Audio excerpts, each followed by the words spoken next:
GM Ashton, GM. how you doing, bud? Good. How about you? Good, good. Thanks for making time for this. No problem. Yeah, man, I thought we could just sit down, vibe, just kind of like talk about your art, talk about your journey, your passion. I was looking a little bit into your work and I saw you started in like I think 2012 is when you started taking photos and your tagline was kind of like, you know, freeze the moment, I believe it is. Freezing that moment forever. Yeah, yeah, and I kind of want to just kind of like dive into that your street photography. I have like one piece right here, and I have another piece, and I love your work, by the way. And I just kind of wanted to like dive into your process and just kind of like go back, I guess, to let's start with, like when you got into photography in 2012, what got you into this? Oh yeah. Essentially how I got into photography, I literally just needed a job at one point, because I just finished college and needed something to pay off the loans and all that stuff.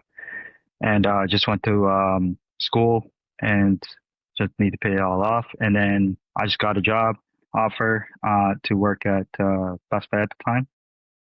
And basically what happened was the positions I wanted to do, they were full, but they were really wanted me to have me on board. But the only position that was open was for cameras. I did do some like phone photography and stuff like that. Like I always had some interest in it. But this is like I had to learn about the cameras and everything, so I had absolutely no idea what to do. And yeah, just basically, I just took a camera home.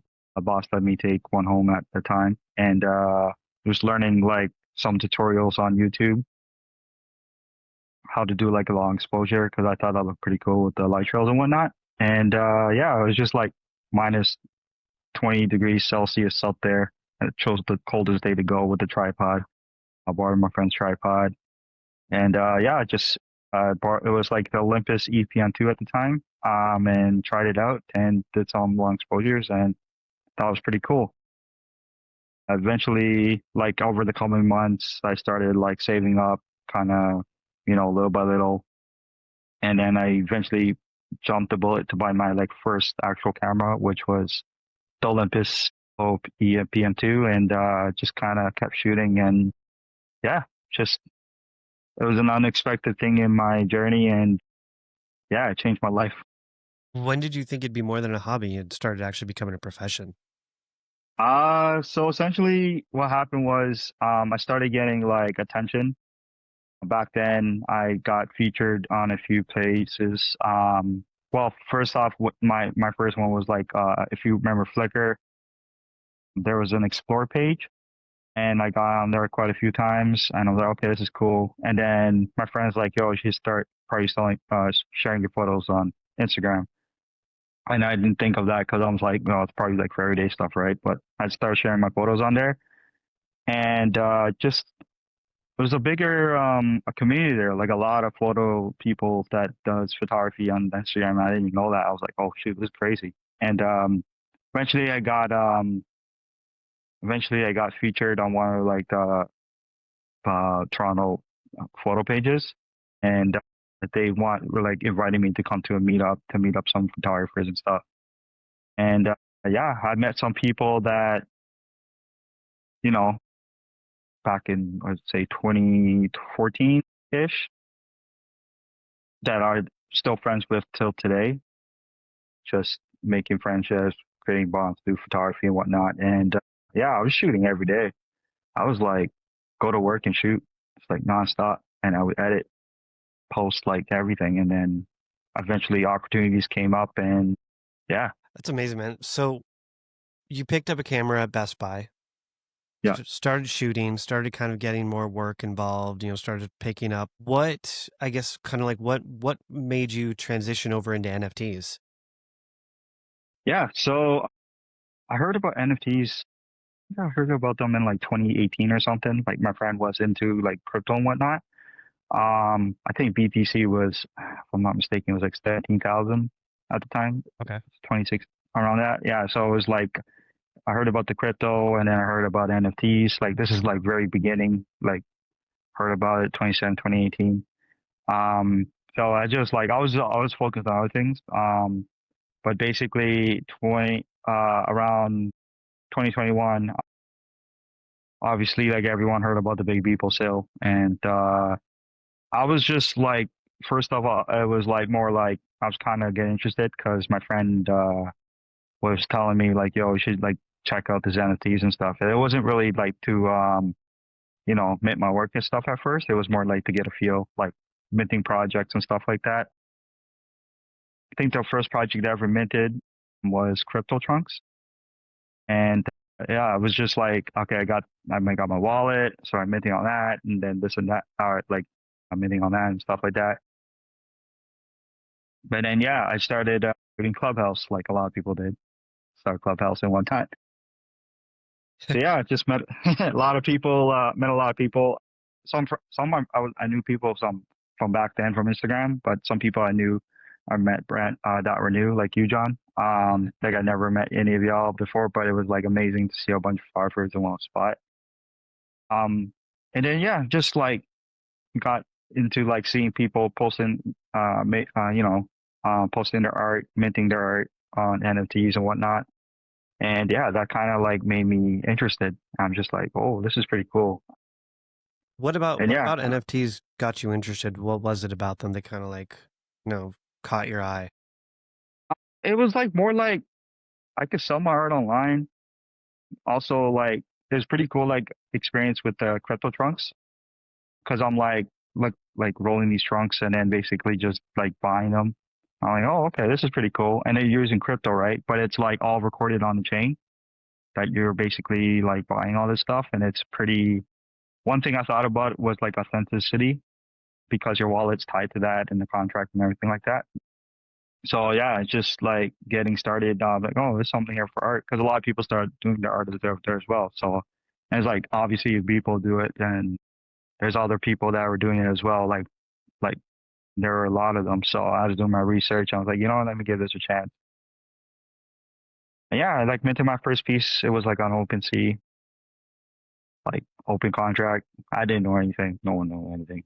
None of us did. Yeah, and it's just like I made a hot wallet. I'm just like started using that my minting wallet, and I was like, I found out about Ledger after. I'm like, oh well, okay. But I'm pretty careful with stuff like that, so but just kind of wish it was on my Ledger. I could technically put on Ledger, but that's like still it's still online, whatever. But anyways, yeah. So I just minted my first piece on OpenSea, and then it got sold. There's Cactus that bought it. It was pretty cool. It was like my first time making that much money on art ever. I was like, oh shoot! And this is like because like normally I would sell art and I sell prints and stuff like that, which is cool. And like I love selling prints because it's like you sell a print, you'd see the print, like nothing could ever beat that in my opinion. But it's something about like selling a piece online. And actually I sent a print over to Tacos as well. But basically, yeah, it was something of selling a piece online and like it's my art. Like it wasn't really corporate based. It was like my art. And yeah, I was like, here's something's here. And it's all recorded on chain. It's on my wallet, my piece, like all that stuff. So I was like, oh, there's something here. So yeah, I got like really into it and yeah, still into it. Haven't minted as much as I want to past few years, but I'm working on like projects. So I mean we could talk more about that after. Yeah, yeah. Well, what was so before NFTs? What was like the most expensive piece you had ever sold, like just in a print wise? Print wise, I would say it was around 800. Yeah, it was $800. Yeah. And then in And it was, NFTs, what happened? sorry? So, and then Oh NFTs, yeah, yeah. I saw I was the piece to cactus for 1 ETH at the time. Yeah, I was just like, this is insane. And I'm looking at this like it's a Canadian dollars, but nah, it's American. I'm like, shit, this is crazy. Yeah, yeah. Um, Did you ever, so when you first started, like, let's just go back to 2012. Did you ever think that this would turn into a possibility where you could be selling, JPEGs as NFTs online? Did you have ever fathom this?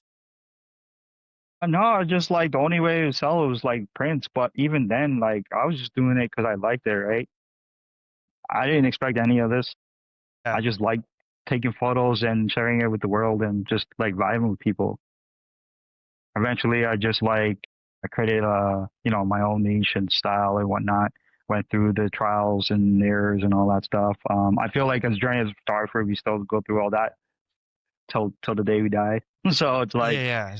yeah, yeah. So it's like, yeah, I didn't expect any of this. It was just like, because at the time I was kind of, I built a PC. I had a 3080, and I was like, yeah, because I heard about mining, so I was like, yeah, let me mine some stuff. So I mined some stuff. So I mined, and then basically that That's was pretty like cool. honest. If if it wasn't for that, to be honest, it would have been harder for me to get into the NFTs or Right. whatnot. Because I'm putting like, because back then I think ETH was going pretty high, right? Like Yeah. for what it was, and if I 2021, had to put, yeah. it was like if I had to put my own money, it was like at the time I was kind of struggling, right? So I was like, mm. But then I was like mining. I was like, I took that stuff and I just put into that, and then kind of worked out. So I feel like everything worked out for a reason, and yeah. So I That's gotta thank my hookup for the PC build because that was a pain. It was getting the card itself was a pain. So like if especially you during do, COVID. oh yeah, dude, you get a 3080 like that was an impossible card to get. And it was just I needed it for like photo editing and stuff. So I didn't want to buy no cheap card, right? It Right, was right. like still expensive. So Well, just going back to your style and your work, what got you into your style of photography? Because I feel like it is a very unique look on street photography, and I'd love to know like just more about your look into your inspiration and just kind of why you do what you do. yeah, definitely. So essentially, it's very different from what I used to shoot. But What I you always used to I shoot? What you used to shoot before City? yeah, it was just like abstract, like I would just like go in the street and shoot like the wall, or like if there's like ripped up flyers and whatnot, like Yeah. very abstractly stuff. Okay. Like flowers as well, like with like macro photography and stuff. Is that what you started So with pretty much? yeah, I would say like if you go on my Flickr, I'm hoping that stuff is still on there, but it's like you'll see like some flowers and like bees on there. One thing I did love to shoot too as well was fireworks. So anytime there was a fireworks show, I would love to shoot that. I still do time to time because I still like it. Yeah. But yeah, it's like so basically at first I was doing like the different type of city photography. Like I would basically go like explore and stuff like that. Eventually I got to the point I'm just like, I mean it's cool, but I'm like, I kind of like kind of phasing out of it. Then I started at the time I got a new camera. It was the D750. I had a D800 at the time. So I got a D750 and I got a 50 mil, and then I just hit the streets one day and just started taking photos. I'm like, yo, it's pretty cool. And yeah, I got hooked. I was like shooting streets with the D750, just like it was like hooked on me. And I love the snow, so I got shot in snow, rain. Like love the weather. Like I'd be shooting right now if it was raining right now. Like we haven't gotten enough rain in Toronto this summer, which kind of sucked. But yeah, it was just like it was a vibe. I just loved that style and like just like capturing candid moments, and you know it was like a mystery to certain people as well. So yeah, Did you wreck a lot of equipment? me? Yeah, yeah, just in the rain. I mean, I know weather can always. Surprisingly, I haven't. I honestly like the only I take kind of sort of precaution with it because I kind of know the limits of like what gear I use and stuff like that. And if a lens is not water resistant, I'll just put like a bag over it. Okay. But yeah, actually, I did have one incident. I was like getting a perfect like a vantage view. It was like on a patio rooftop, and I had my tripod. I just got this lens. It was like Olympus 12 to 40, and I still remember the lens because my very first pro camera and pro lens. Everyone The remembers lens I their just first pro yeah camera, man. yeah, and it was like the best feeling ever. And I was just like okay, and then the pro lens was like the icing on the cake, and I saved so much money for it. So I got the lens, and I'm like so excited to use it. Right, so I was taking off, putting my camera on the tripod. I was taking off the lens and stuff, and put the camera back on.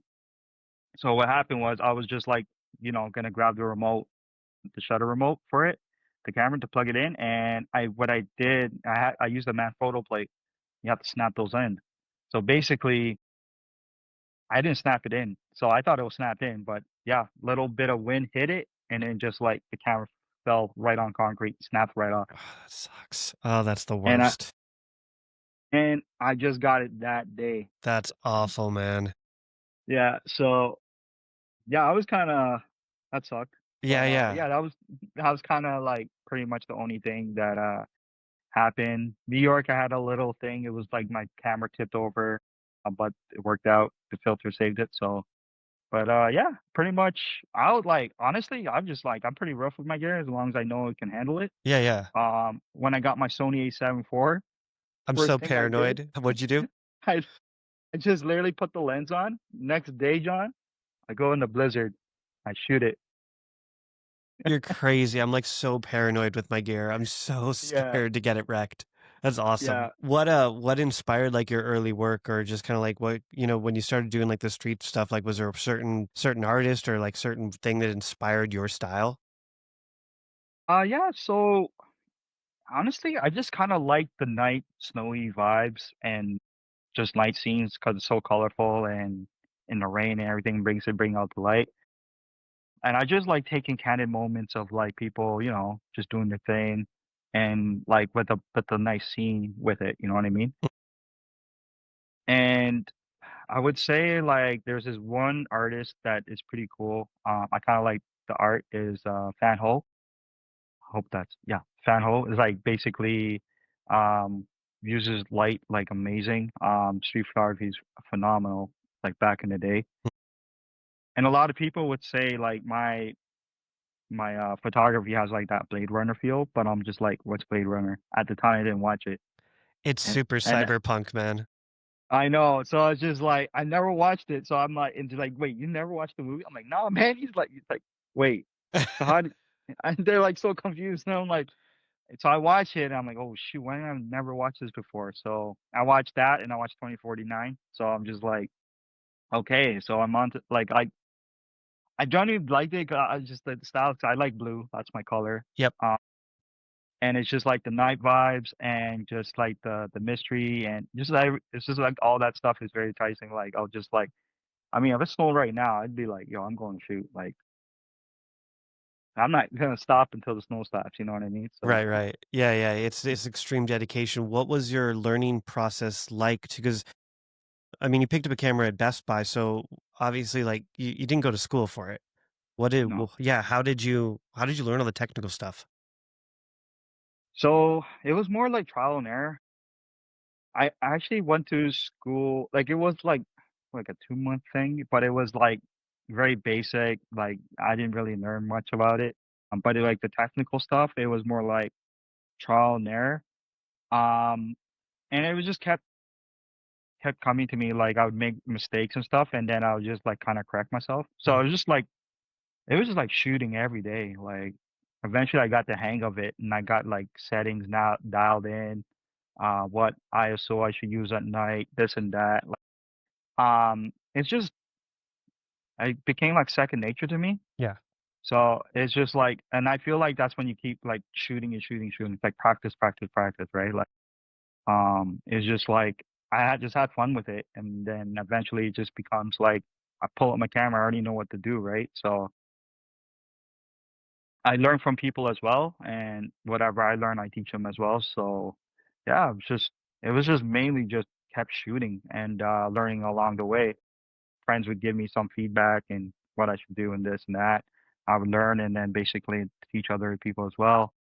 And yeah, that's pretty much it. Yeah, I feel like most photographers, like, that's kinda how we learned is just, like, failure, trying again. Like, a lot of people will come to me and say, like, "Should I go to school? Should I go to college?" It's like, honestly, just pick up a camera and start shooting. It's the best advice I could give a photographer. It's trial and error.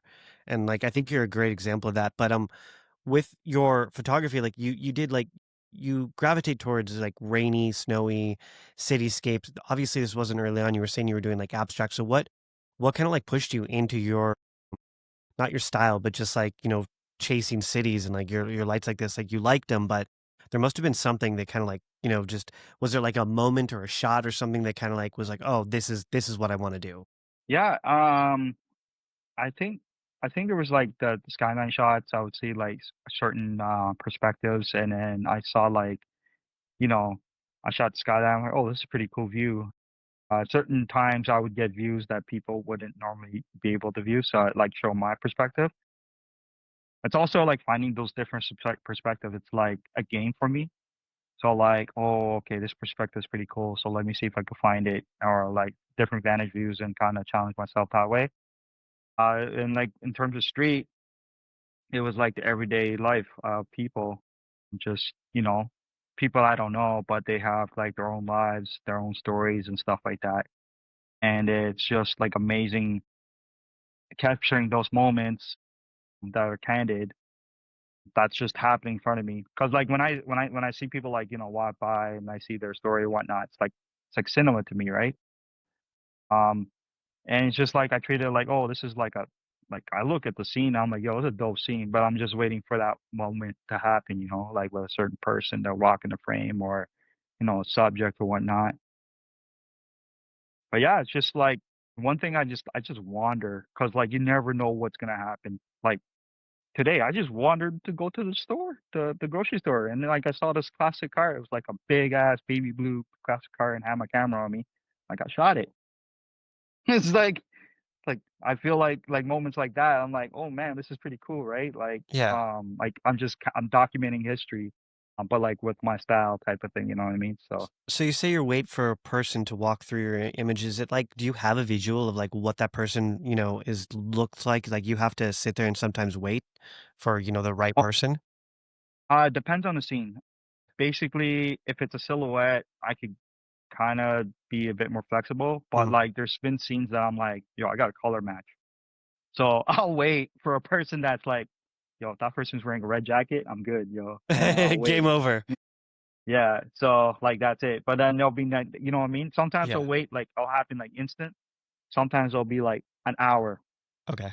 But I gotta be realistic as well because, okay, yes, I could wait, but then, like, certain weather, like snow, for example, we don't get that year round. Rain, I could probably be a bit more tolerant on, depending on how heavy the rain is. But, like, if it's snow, it's like I'm a bit more, "Yo, Imma give it this much time, if not, I'll move on to the next thing," you know what I mean? And your So, home base 'cause is I don't want sorry? your home base is Toronto, right? Yeah. So how often does it snow there? Some days it'll snow, like, quite a bit, but it's, like, the crappy snow, like, that melts and hits the ground. But then we'll get that one off that you get, like, a massive amount, like 30 centimeters and stuff like that. And then some years we don't get it, some years we don't. I remember one year it was like during COVID, I think it was 2022. New York got a blizzard. I literally flew out last minute to go to the blizzard. I And love that then, you flew into a blizzard. yeah, what's it called? The border agents were like, yo, you're nuts. I And love it's that, like, bro. yeah, so they're like, there's a blizzard, right? Like, yeah, I'm going there like Yeah. for the blizzard. Uh, Like, what?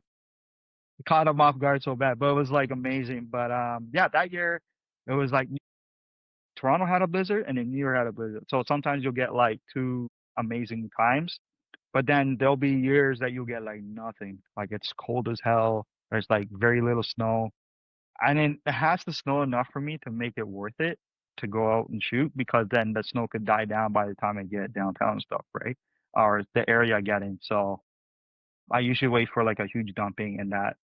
But when those happen, I walk like kilometers and kilometers because like I don't know when I'm gonna get this again. So it's funny, yeah. like, when you think, like, city photography, you never think, like, storm chasing or, like, the most danger you think is, like, the people, if anything. Yeah, so I mean, so here's the thing. Like, I'll still like my main thing is like I'll shoot snow and rain. Like that's kind of my like I'll never give that up. But like the summertime, it's kind of dead, right? Like this summer it wasn't raining, but like I'm always shooting something. Like I picked up a film camera like for $20 like 2 months ago. Been shooting film, and then basically just recently I got like a Olympus OM4. That's like a really good film camera. I've been doing some projects with that. And I have this little camera. It's like a Ricoh Yeah. GR.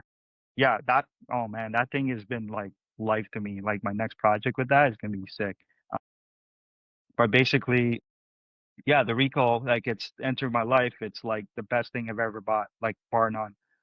Because What it about gives it? me it's just so cool. Like basically, it's so small. It's like a point and shoot, Okay.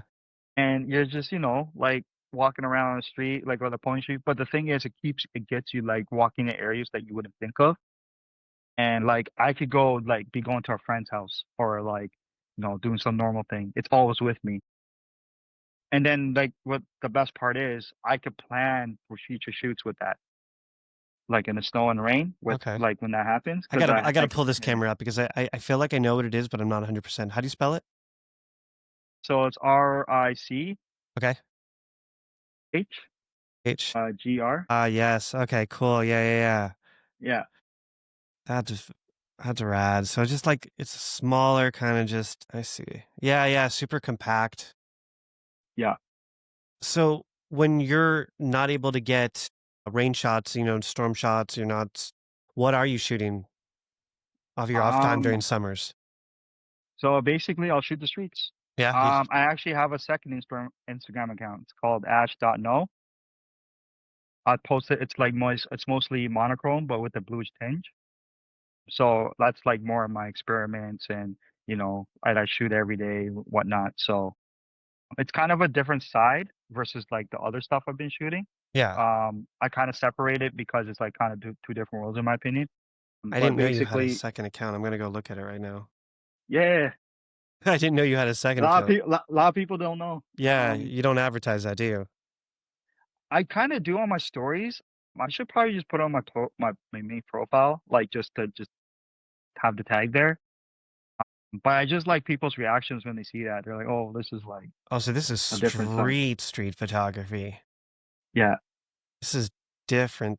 I would never think this is you. That's funny. I love this. yeah.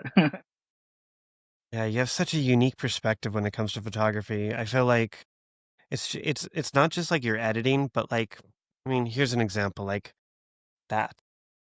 That's such like it looks almost like a production shot. Like you put, just thousands of dollars into production to create this one image. It's like a Gregory Crutzen kind of picture. Mm, Yeah, it's interesting because I feel like with photographers, like we try to stick to one niche because we're told like, like that's kind of how you sell your art. You stick to a certain like type of photography. But I know like for me, I expanded out, like I started with landscapes, but then it went into, music photography, shows, people, and then models, and then just kind of like went back into landscape.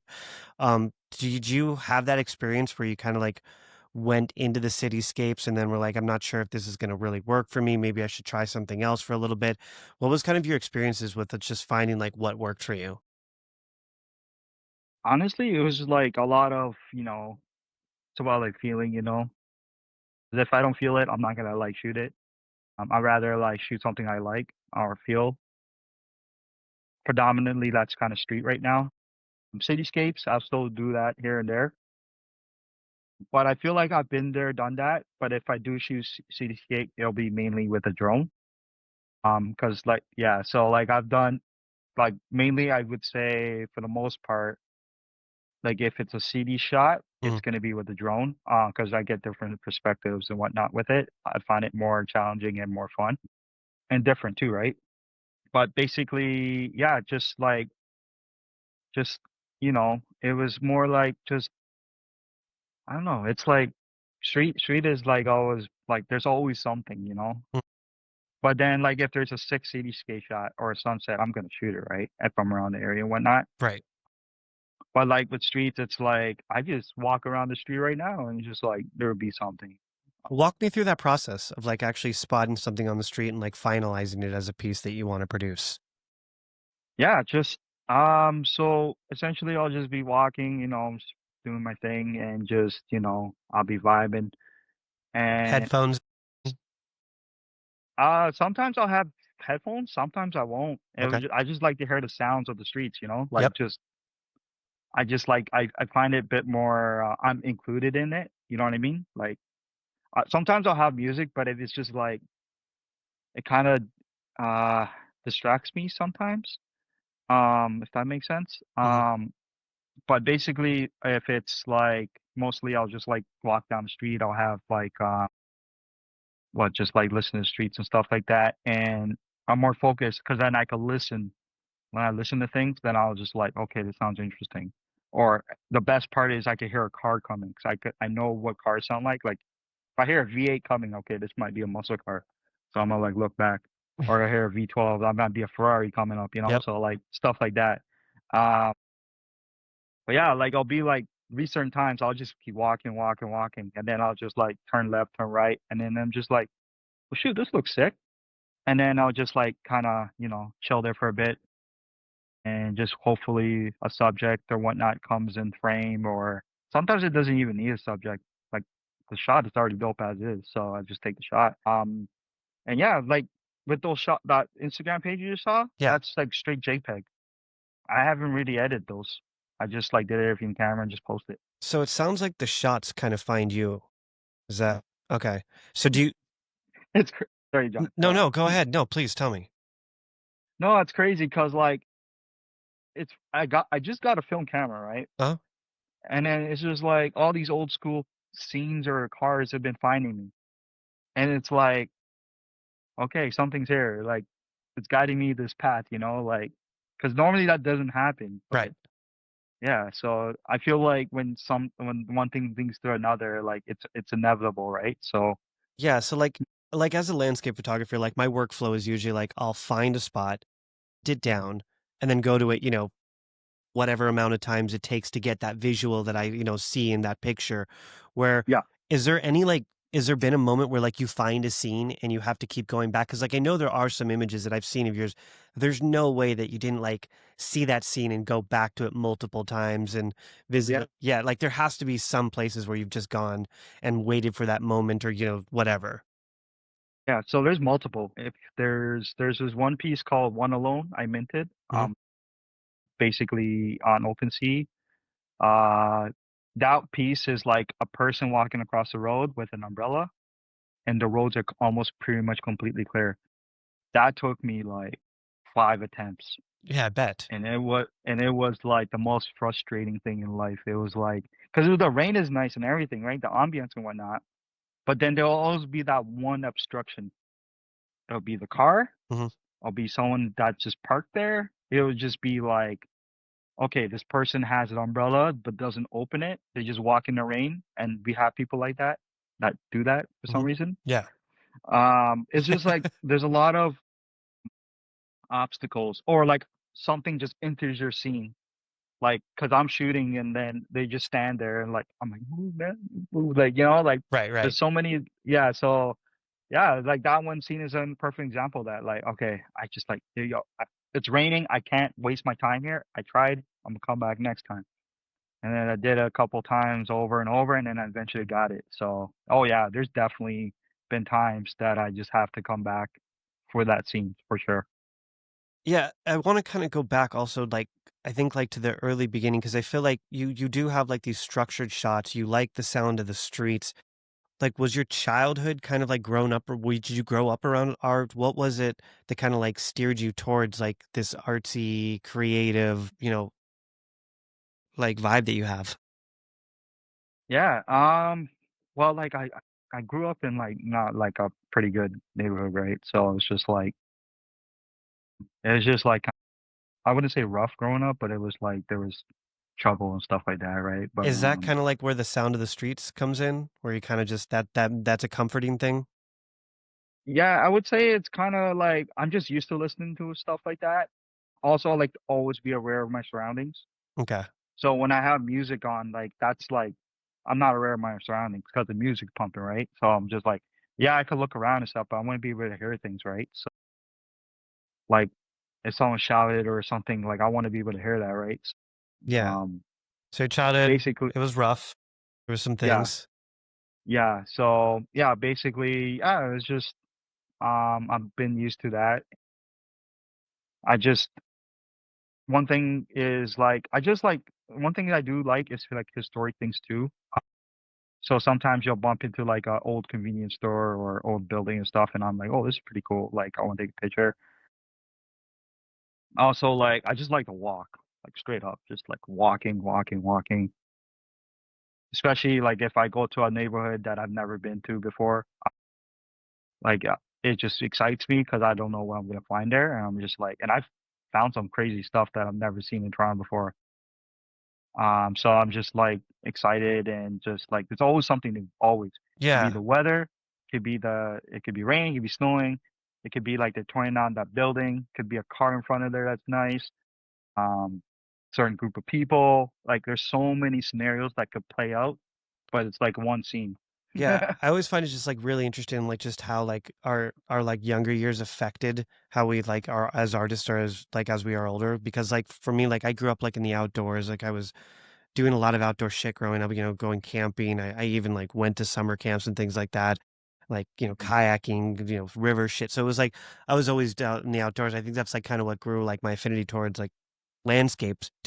Were you out in the city a lot growing up? Like where was kind of like, where did you kind of like, I think, start to pick up on, like this kind of like a feeling for the city? Yeah, I was always around the city because like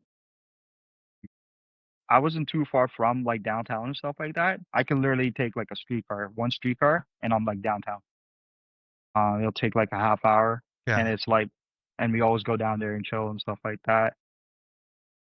Yeah, so it's always been like a part of me, and I just like always like the vibes and the feels and stuff like that, and just like different like lives, just kind of just living doing their thing, Hmm. their story, doing their thing, the stories that are being told there. And it's just like I'm doing my thing, but they're doing their thing, right? So, and it's like infinite amount of like stories and infinite amount of possibilities and whatnot. So, yeah, it was just like and one example is okay. So this is one place called it used to be called Kit Kat. It was a restaurant, and that place has been there since, if I'm not mistaken, the '60s, right? Might have to clarify that, but they had like a nice neon sign and everything. And what happened was, this guy, the owner, he parked his pink Cadillac there. It was like a '60s Cadillac. It was all pink, and it was like looking back in time. I was like, "Yo, this is the '60s right here," and all the signs is like all neon and stuff too. It's like not just is like everything. And I just took a picture. I'm like, "Yo, I'm gonna edit this a different way," and then I just like edit it, like look like back in the day, and like, "Oh wow!" It's like I'm like, "Yeah, that Cadillac was theirs." Um, but another thing is, it's like capturing history because that place no longer exists. Right. So it's gone. So I literally captured something very special there. I kind of want to document things. Yeah. So Yeah, I think like with photography, like we try to tell a story behind the artwork, but you also are documenting things that may never, be back or never exist again. And are there a lot of places that you feel like you've shot that are gone? Yeah. uh, I can there's so many. It's crazy because like 2 days ago, I was walking down the street in downtown Toronto. There's this iconic CN Tower shot in between the buildings. Yeah. So like basically everyone goes there and whatnot. But now there's a big building blocking the tower, so you don't get that view anymore. That's one example. Just Also, one. storefronts, restaurants, streets, buildings. Like there's certain places that have been torn down or they've done renovation that doesn't look the same anymore. You're working on some new projects. Do you want to tell me just like a little bit about what's going on with your new stuff? Yeah. So yeah, I'm working on this project right now. Won't go more into it. It's just like kind of keeping on the DL, but it's like getting pretty much close to it's getting there. I'm putting a lot of effort and love to it because it's like completely like art wise, it's gonna be like the same ambiance and whatnot, but it's gonna be like the way I do uh like the storytelling and everything. It's gonna be completely different. Like I'm taking my time with it. I'm not gonna just however long it takes because I'm putting like everything into this. Not every like I'm putting everything into it. But it's just I'm taking a lot of time and taking my time with things to make sure everything's good and whatnot. Good. Yeah. Yeah, and like I've been starting to do like implementing my works into my website. Like my latest edition, Spotlight editions, is integrated into my website using Manifold. So basically, you could go on my website right now and you could like use the widget and buy it. Doesn't not a link or anything. It's literally like integrated in my website. So going forward, I'm gonna probably be using Transient Labs and stuff as well. So I'm gonna start integrating my works into my website because I want everyone to kind of see like the full me. And yeah, that's kind of one little thing. Like That's really this, cool. yeah, oh yeah, Yeah, I haven't seen um, like that anyone really do that yet. yeah. So it's like, yeah, a lot of people were like, oh wait, it's like it's not just a link. You can actually mint from your website. Like, yeah, you can mint. Yeah, there's only like a handful of yeah, there's only like a handful of guys that are doing that. And you also did the business card idea concept, right? Where like you can just unlimited mint this piece. I did something there with the unlimited mint, but not with the business card. Like no, not like a Uh, business card, but like you kind of I remember like you were saying like you were like calling oh it kind yes, of like a business card. Like yeah, like it was a free mint. I thought that was kind of a brilliant concept because like there was a recent podcast I listened to where it was kind of like get your work into as many hands as you can. yeah, And I feel like that you were kind of like doing that early on. yeah. So I did something. It was like a streaks edition. It was open. So basically, what I did is I put like a piece there, and then just had like my current pieces that were available, and I had the QR codes on it with the story underneath and stuff like that. And it was just like a loop through. A lot of people like that actually, because it kind of gave.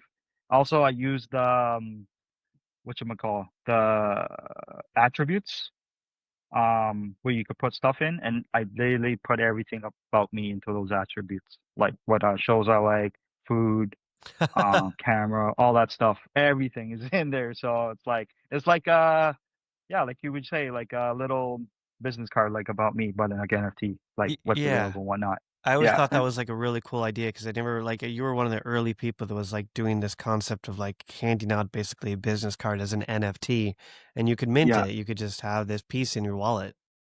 yeah. And it's cool. It works because like you could always update it. And Yep. like and that's one thing I was like that allowed me to do it. I'm like, wait, you could like change this up and just have to pay gas fee? And I'm like, okay, let me just do this idea then. So yeah, it was pretty cool. Yeah, no, that's a cool concept. Yeah. I was teasing about other things, but until it's done, I'm gonna like keep it on the DL. Okay. But it's something that I've been working on for about 2 to 3 years. So I'm just like Just making sure everything's on the up and up. so what is it about not talking about it? You just don't want to put it out there? Not right now. It's just like I want to make sure everything's good. I like But it. but I will say the website's done. Okay. Pretty much everything That's on that patience, front's man. done.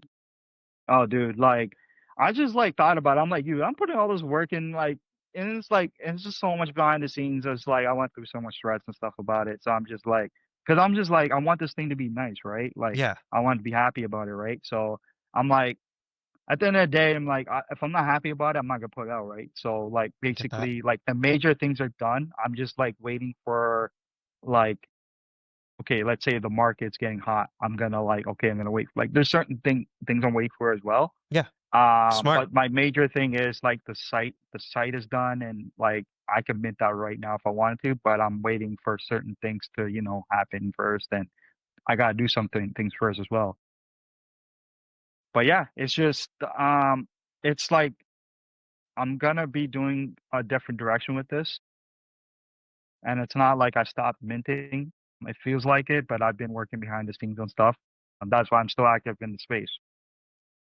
Like I'm still like it's not like I left. Like I'm still here. Like, but I've been hinting like here and there. Like, yo, I'm working on something. So just it'll be worth the wait. It's funny that you say like, like I haven't left the space. Like even though I'm not minting, I'm still here. How do you feel about that? Like, do you feel like the space kind of like holds you accountable in the sense that like you always have to be there, and if you don't show up, you're kind of ostracized? Or what's your take on like our Web3 space for just artists?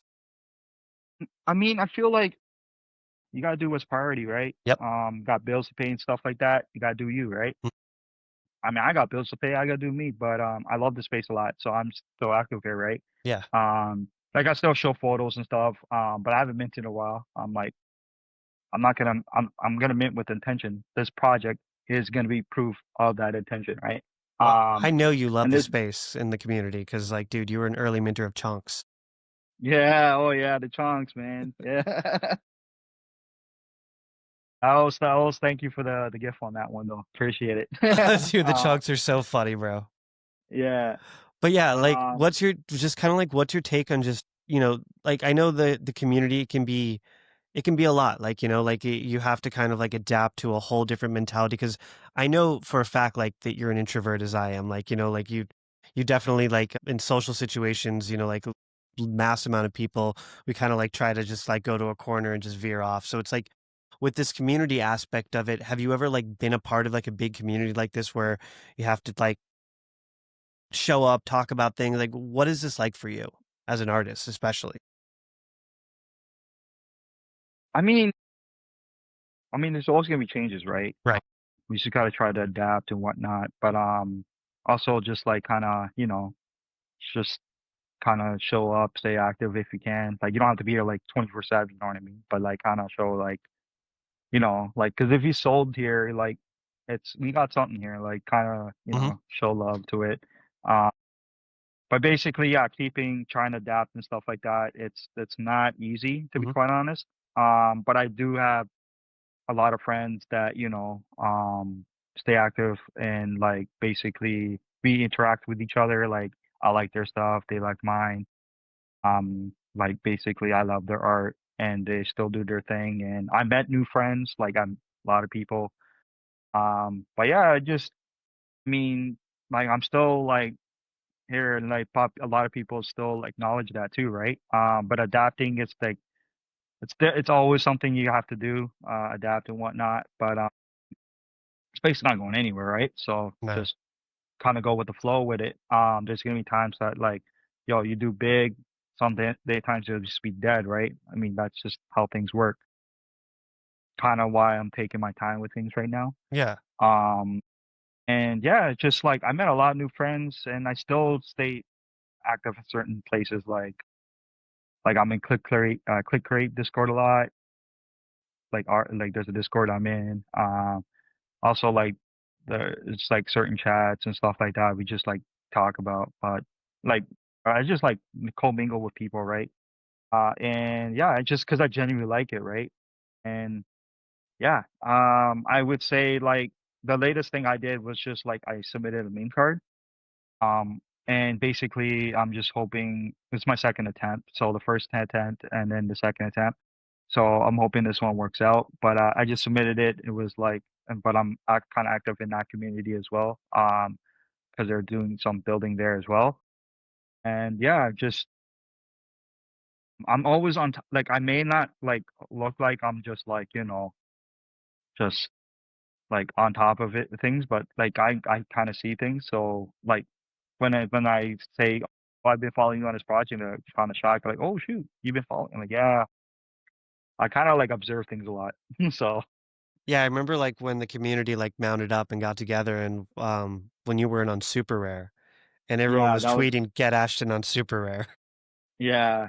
I mean, that's what it's about, and I have like you to thank for, and a lot of other people as well to thank for that. But that I Because think that's the community, right? Like, that's the yep, support. Yeah. Yeah, and I don't think there's ever been, like, a time in history that we've ever seen that artists were able to get together and weren't necessarily competition, but actually like support each other. Like, I just don't think there's ever been a time in history where they were buying each other's art, supporting each other, trying to like promote each other. And I think like right now is probably the greatest time in history to be an artist because of the fact that we have this ability to democratize our art on this, decentralized marketplace that's, globally represented.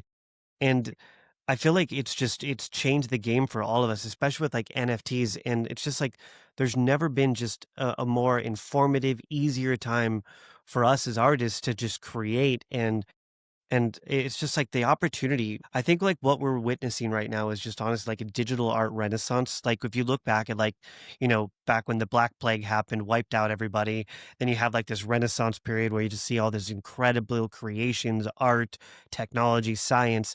And I think like that's happening right now on almost like a super cycle level. Oh yeah, definitely. And I would say like the number one thing is accessibility, right? Mhm. Like anyone around the world, as long as you have like internet, you could access this, right? And it's the flexibility too. So like, um, some people may not want to be able to mint on ETH because it might be a little too expensive, but they could go on Tezos or they could go on Base or like there's different chains, right? Chains and then layer twos, right? Like and then Sol, there's Sol as well, BTC. So there's different places you could do your minting of arts. And it's just like a lot of people that are in like certain countries and certain situations that this has literally saved their lives or gave them an opportunity to kind of move forward with their life, like in terms of a new opportunity or, kind of supporting themselves and their family and all that stuff. Because it's like, yeah, it's just like again, the accessibility is like it's crazy. All you need is like an internet connection. You Yeah. just spin up a contract and mint your and that's it. Yeah. It's just Obviously, never been yeah, that easy. nah, it's not. And then like the best part is like you're basically introducing your art to a whole different audience around the world. And that's what's cool. And it's recorded on chain, like that you bought this piece. You know what I mean? So, um, yeah, it's definitely something special, and it's not going anywhere, in my opinion. It's just like just beginning, and yeah, it's something special, and it's just one thing I've noticed is like a lot of people like don't have the opportunity like in the Web2 world to do that.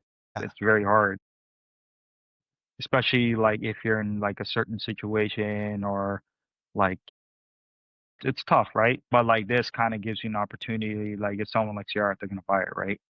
Which is pretty cool. Yeah, where do you see it like heading in the next 5 to 10 years? Like I know that like at some point everyone was saying NFTs are dead, that it was just never going to happen. Now we see market picking back up, crypto picking back up. I mean, ETH is at an all-time high. Let's go. So where do you see the market in the next decade? I still see it growing. Obviously, it's going to be slow times and whatnot. That's with anything, right? Right. But I feel like there'll be a boom that will happen. Now, it'll be what chain it'll happen on. Who knows? Like, we don't know what chain like will happen it on. It might be ETH still. It might be a new chain that pops out of nowhere and just like dominates. Like, who knows, right? But I feel like the main thing is recording your transaction on chain, like that you bought all that stuff. That's like a key component. Also, yeah, it's just it'll be interesting to see what happens, but I feel like the digital part, I don't think it's gonna go anywhere personally. Especially like certain art forms you can't just buy like a photo you could buy a print, art you could buy the canvas and whatnot. But like if you want to buy like a piece that's a moving piece, like for example, like a GIF or something like that, Yeah. it's digital, right? And then if you want to do physical, you probably have to do like a infinite objects screen or something else. But like art styles like that, I would say like that's like a very like key thing that this space kind of survives. And I feel like there's a lot obviously a long way to go, but like I feel it's gonna get just bigger and bigger as time goes, and then eventually hit a boom. You know what I mean? Like people start like mass joining, adopting, and all that stuff. Because it's not just about art. There's like so many other different things you could do too, like documents. What else? Like important things, right? That you could record on chain and whatnot that you get accessible to and all that and show offenses, like all that stuff. So yeah, it'll be interesting to see what happens in 10 years. It'll be interesting to see like what changes pops up.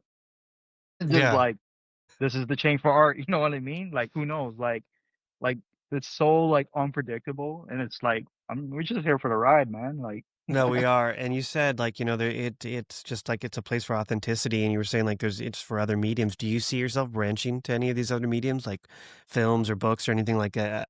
And does anything else, like, kind of, hit you? Um, oh, like in terms of like if I'm doing like a video Yeah, you or just kinda, like, said, like, NFTs are just made for any type of medium, and do you ever see yourself kinda, like, expanding to a different I always, like, for me, like, my bio, like, starts with professional, dream chaser. It doesn't yeah. start with, like, photographer or anything like that because I don't know for a fact that I'll be a photographer for my entire life. Like, I know I love it right now, but I do what I Mm. love. So it's kinda like maybe one day I'll fall in love with film. Do you see any other mediums that, like, kind of 'cause of NFTs and just opening that box for you, do you see anything that you would gravitate towards? Probably video. I've been doing a bit of editing video lately. Mhm. Something like that. I would probably gravitate towards something like that, definitely. Yeah. Maybe do like a fusion of sorts between the two or something like that. But yeah, like that video is definitely something that I've been kind of concentrating on lately. So Video's fun, yeah, man. Videos it's interesting, especially with AI. Especially yeah, with the opportunity now that you can just kinda, like, create from home with video, it's wild. What's your thoughts on all the AI stuff? yeah. I mean, like I feel like it's like a useful tool. People, it helps people a lot with certain things like ChatGPT and all that stuff. But yeah, just I feel like each tool has its purpose and just whatever it helps you with, it's doing its thing, right? So it's here to stay. It's not going anywhere. So gotta kind of adapt with it, kind of work with it, Have you mixed it into your work workflow at around all? it. I would say maybe One Piece, my meme card. That's pretty much it. Okay. Other than that, not really as of late, to be honest. The only thing I could yeah. I would say the meme card. That was about it. Yeah, yeah, I like playing with AI stuff. I think it's gonna open a lot of opportunities. I think of, like, people who have disabilities and, like, can't do what we do, and gives Hmm. them the opportunity to just literally be able to create from home. Oh yeah, yeah, It's definitely. Yeah, it's gonna open the door. Yeah, I feel like AI is definitely the future. I don't think it'll put us out of a job, though. I think people always collect vinyl records. People always want real authentic photography. Yeah, Yeah, something about like so for example, like photography, like I take the shot, like I personally think AI won't replicate that. Maybe it will one day, but I'll probably be like long dead. But like it's like enough when you shoot a photograph, it's like all the metadata is there in your photo, when you right click, you see the totally. data. Like it's copyrighted right there. Um and then there was this one thing I think camera companies were trying to kind of, embed some things into that to say like, okay, because some people like, oh, they could say it's AI, but like, nah, like it's embedded in the file that it's not Right, that here's the it's shot with proof. this camera, right? Right. Um, but basically, yeah, just I feel like because there's always certain looks and stuff like that, like you can't replicate that, and also like there's a bunch of other things too, like the scene, the time of day, the angles, like there's so many factors, like it's insane. So That's it'll just be interesting. interesting to see. Yeah, it's like, do you even like, in five, like we obviously like we talk about, like you have to disclose whether or not you're using, well, you don't have to, but it's like a more of like an integrity thing, like to disclose whether or not you used AI in a photograph, but you don't disclose whether or not like you use Photoshop. You don't disclose whether or not like what type of editing tools you used. I wonder if like in 5 years from now, will we just kind of like see it as part of the editing process and we won't even disclose it? It's just kind of like, it's like Photoshop or anything else. I'm not going to tell you what I did in the dark room. Not talking about what I did in Photoshop, and I'm also not gonna say what I used with AI. Yeah. So it'll be interesting to see what happens with that. Because Yeah. I feel like when those programs probably came out first, they're like, you gotta say it's this and that. Uh-huh. But eventually during time, it's like they kind of died down and people just like accepted it and Yeah, it's like who doesn't use Photoshop or editing software at this point? Pretty much 99% of photographers at this point at digital use it, so will that be Mhm. AI, I wonder? Yeah. It'll be interesting to see what happens with that with the AI. But like I feel like it's here to stay and just gotta yeah, work with it, I guess. Yeah, And then I because love like it. people still need people to shoot their events and stuff, right? So Yeah. Until robots do that for them too, right? If someone's looking to discover your work for the first time today, what piece would you want them to start with? One Piece. I Yeah. would say like there's a piece of yours one you collected was like Nightfall. That one's a good one. Is it this Yeah. one? Yes, that one. Yeah. Bro, I'm so glad I got this at like such a steal of a price. By the way, that photo's on the newspaper, right? That's so badass. I gotta hang it later. Like, yeah, dude, I'm so stoked to own that piece. I gotta show you something. Hold Yeah, on. let's see You it. know that piece? I framed it, but it's on a newspaper. Let's see. Ah, it's so rad, dude. It's such a sick piece. Yeah. If you want, I could send you the newspaper. I would love that. I will Yeah. absolutely put that on my wall. Yeah. Because it's yeah, it's like basically yeah. Someone hit me up for the interview and stuff like that, Yeah. and it was like, oh shoot, okay, cool. And then I got the interview, and I didn't know they're gonna do a newspaper, so they told me last minute, like, yo, are you gonna be in the newspaper? I'm like, wait, what? So I had to like run to like all these freaking stores, man. Like I went to like, I kid you not, John, like 10 stores. All of them were all newspaper, and I found one store that had like a Oh, lot of them still. I So I love it. bought everything. I bet you Yeah, did, man. so yeah. Yeah, I don't think people realize like what a game-changing moment that is to see like your work in a gallery or see it in print or see it on a newspaper. It changes your Yeah, whole aspect like of your whole vision of kind of what you're doing. It's huge. I want everyone to know that this is the piece that Ashton would say discover himself. Like I own it. Is mine. Love this, dude. This is one of my yeah. That favorites. that that scene, going back to like, remember when you were saying that you had to go back multiple times to a scene to shoot it? Yeah. That took me about 8 attempts, and there's a reason for that because the if you look at the photo closely, there's like lights on the rim of the building, and like that whole building was under construction multiple times. So you just had to keep going back. Yeah, and it was just like one day it was gone. I was like, okay, and it started snowing, and I'm like, okay, cool. Let me just try something here. So I found the subject, and then see if you notice the snowflakes are like they're very bulbish like that. Yep. Like that took like 5 times to get that effect, like perfect with the person walking through, because like the timing, and you gotta like you gotta time that flash too, right? Yeah, it's like So most it's would say like that's photoshopped, and it's like, no, this is snow. I got the raws to prove it. Is it snow or rain? That's snow. So cool, man. Such a sick. Yeah. I don't know. Honestly, I don't know how you do it. I don't know how you do it. It's really unique. Lots of damn patience, I guess. Y- Definitely a lot of patience. A lot of patience, a lot to learn. So, Yeah. What's the best way for people to start following your journey and supporting your work? yeah, you could go all my social medias, very easy, Ashton Techno. Or if you want to check out my portfolio and everything, my interviews and all that stuff like that, it's ashtontechno.com. You could definitely go check it out there. Super simple. You Yeah, have the most Twitter. organized like link tree I've ever seen, by the way. Oh, thank you, appreciate it. You go to your link tree, it's just super organized. It's got everything laid out. Like if I'm a collector, pretty easy to collect from Ashton. Yeah, thanks, man. Appreciate it. Yeah, I man. feel like that's super important. It is. Cause like, cause sometimes I would go collect, and then if I don't see the link, I'm like, I'm not collecting this. Like, I don't mean that in a mean way, but I'm just like, I shouldn't have to look for the link.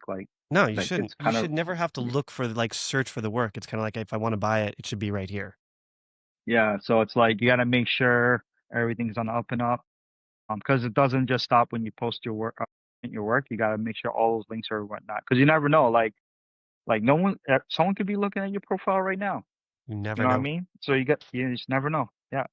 Yeah, man, this has been an amazing conversation. I find your art just absolutely amazing. I'm so glad that we finally sat down and I got to learn like a little bit more about it. I do want to do another one of these as I get better at podcasting and like actually get better at the interview style. But I appreciate you doing this, man. Just sitting down with me, talking about this. Is there anything else you want to let the viewers know before we head out? Anything you want to promote? Anything that's coming up? Yeah, just keep vibing, y'all. Just know that I'm still doing my thing and creating whatnot. Feel free to follow my socials, Ashton Techno, and I'm more active on Threads and ash.no is on Instagram is more active there as well. And I'm working on a few projects, so just stay tuned. I'm always doing something, so yeah. Yeah, you're here to stay, man. I love to see it. Thanks again for doing this, GM, and we'll catch you next time. All right, take Thanks, care. brother.